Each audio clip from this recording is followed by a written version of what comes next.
Hello, this is Tricia Skillman, Director of the TESOL program, here to introduce you to the curriculum.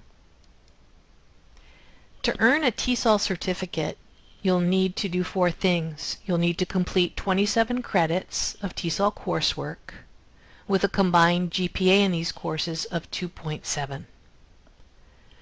You'll need to successfully complete your practice teaching course, which is TESOL 435 and occurs at the end of your program. You need to show that you have met the foreign language study requirement, and you need to show that you've met the cross-cultural studies requirement. I'll be explaining these in more detail next. The TESOL coursework involves a variety of courses. The first is TESOL 401, an Introduction to Linguistics, which really gives you the background you need to have a vocabulary to talk about language, to understand how English is the same and different from other languages, and how we can understand teaching English when we're working with people from different language backgrounds. That course is a prerequisite for TESOL 404, which is Understanding English Grammar.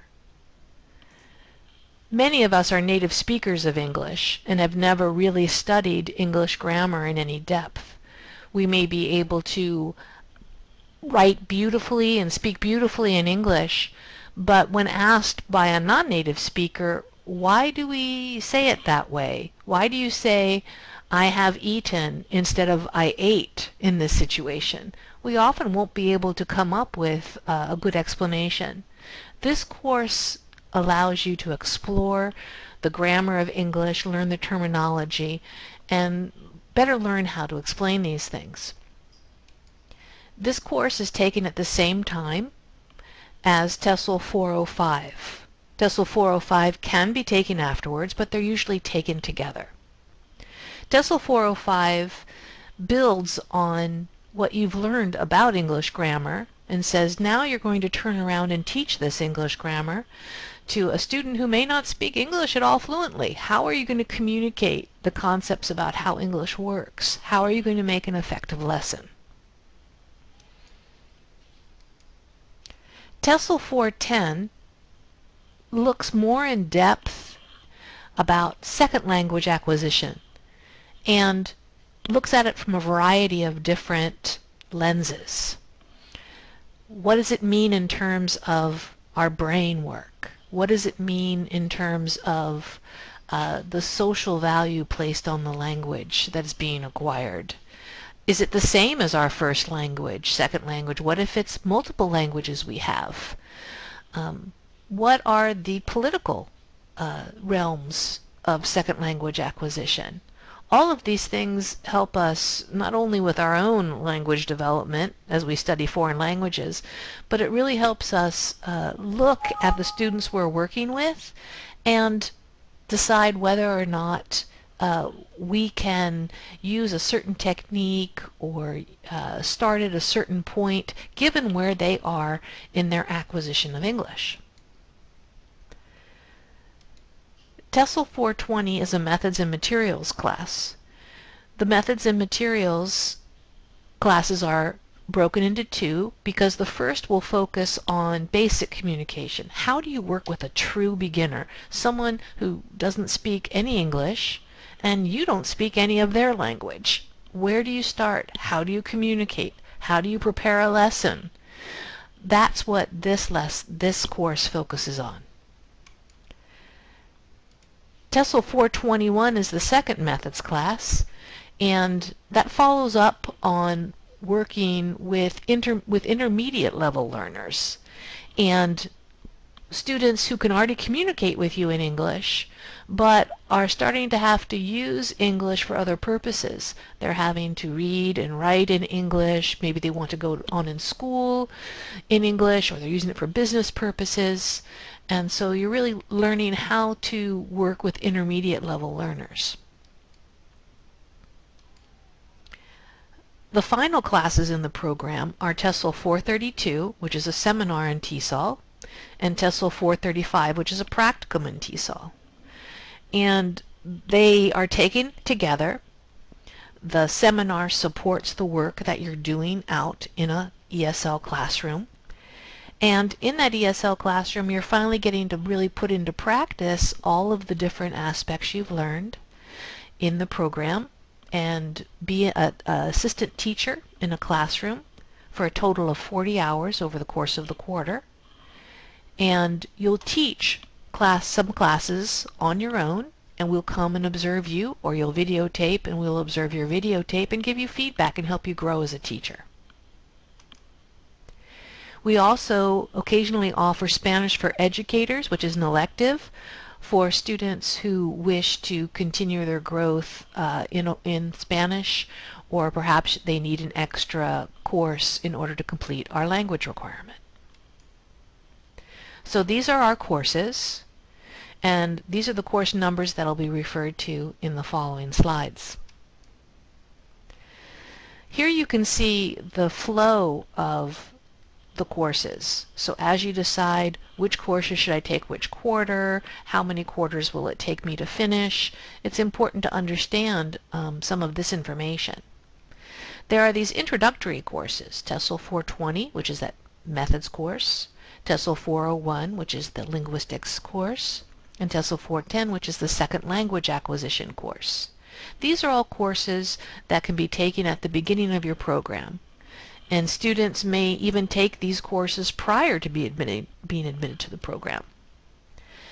This next set of courses in the middle are courses that have prerequisites. So in order to take the second methods course, working with intermediate and higher level students, you have to have completed TESOL 420. In order to take the grammar classes, TESOL 404 and 405, you have to have already taken the Introduction to Linguistics course. Again, TESOL 410 can be taken anytime.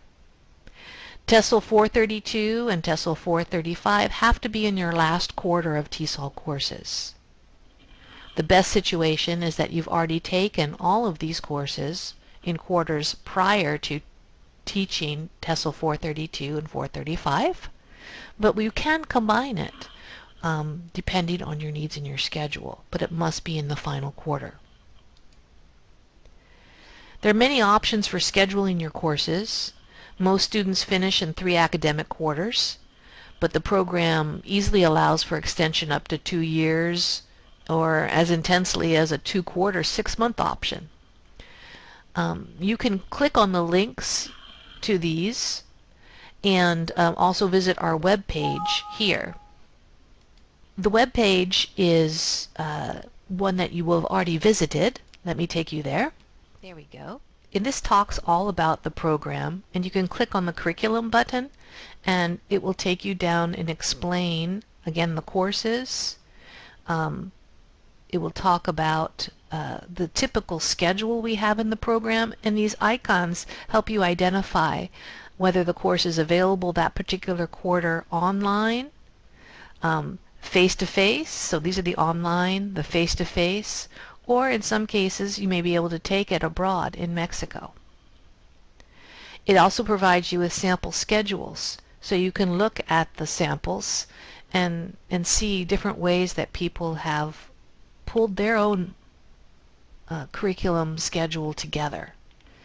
This is a place where I can give you some one-on-one advising if you contact me about what would work best for you.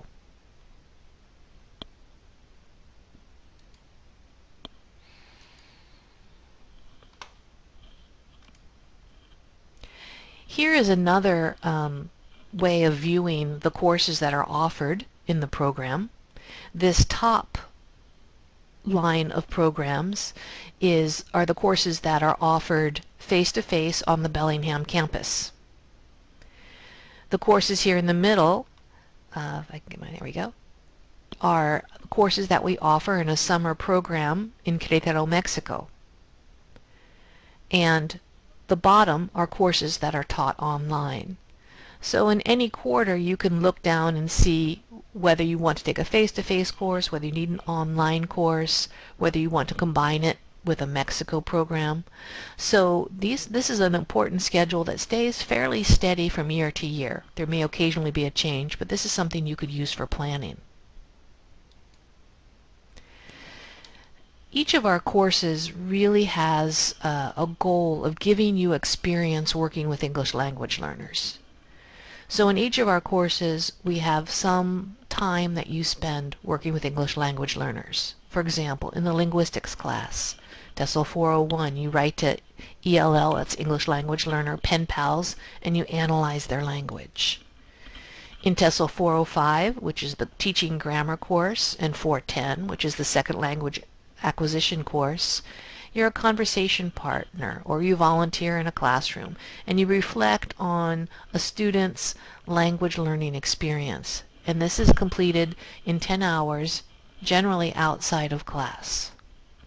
The method courses, TESOL 420 and 421, request that you have require that you have 20 hours of outside of class working with an English language learner. And we'd like you to volunteer in an ESL classroom, observe the methodology in that classroom, and assist with learning activities.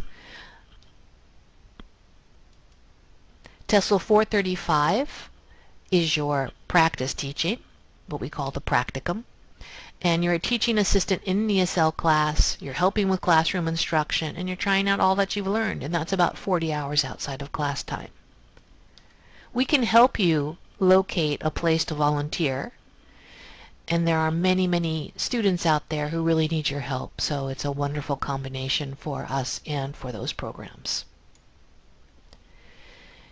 There are two requirements that I mentioned in my first slide to exit the program. You do not need these to enter the program, but you do need them in order to earn your certificate. One is a foreign language exit requirement.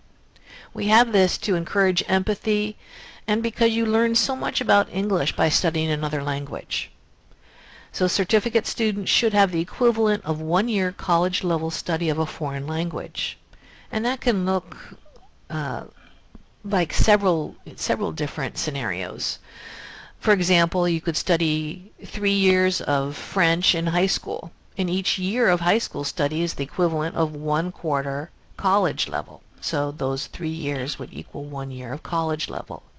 Maybe you're going to combine, maybe you had 2 years of Spanish study in high school, but then you studied 1/4 of French in college. That's fine. It does not have to be three college quarters or equivalent of the same language.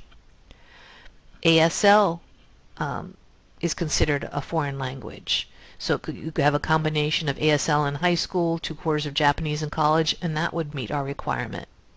Of course, a full year of study of any language at college level will count. In some cases, you may have been raised bilingually. In that case, we'd like you to, at some point, either in high school or in college, to have taken at least 1/4 at college or 1 year in high school of a foreign language.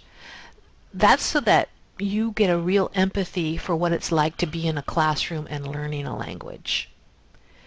And what some of our students do is they may have had 1 year of high school Spanish and then they participate in the TESOL Querétaro program. We have more about that Querétaro program in another presentation. We also have a cross-cultural study exit requirement. And before receiving your certificate, you need to demonstrate that you have studied about another culture in some depth. That may be through immersion. Perhaps you went to a non-English speaking culture for a minimum of a month and stayed in one area, got to know the culture a little bit, and experienced that. That can count as your cross-cultural study. You may have grown up bilingually, biculturally. That certainly is your cross-cultural experience and knowledge. You can also complete a 3-credit class at the college level of the study of a non-English majority culture or of an ethnic group. Again, the goal here is to get a different lens to see the world differently.